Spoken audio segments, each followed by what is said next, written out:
Le néflier du Japon, ou Eriobotria japonica, est un arbre à la fois ornemental et arbre fruitier. Ornemental parce qu'il a des magnifiques feuilles épaisses, gaufrées. Au revers, elles sont même légèrement velues. Et surtout, son feuillage est persistant.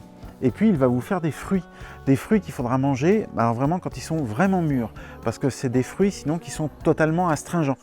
Donc il va fleurir, des jolies petites fleurs blanches qui vont apparaître à partir du mois de octobre-novembre jusqu'au mois de janvier. Les fruits vont apparaître ensuite et vous les récolterez vers le mois d'avril-mai, mais je vous dis encore une fois, vraiment, attendez qu'ils soient vraiment mûrs pour les consommer. Vous pouvez être mangé en compote, en confiture, en jus, comme vous le voulez.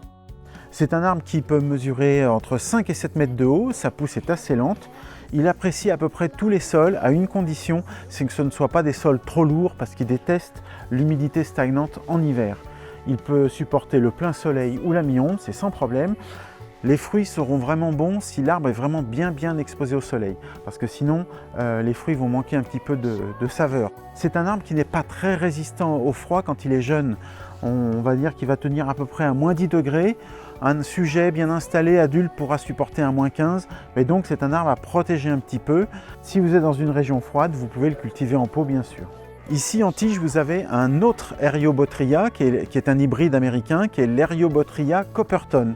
Alors lui, il a un feuillage un peu plus fin, vert un peu plus foncé, persistant toujours, un très beau feuillage.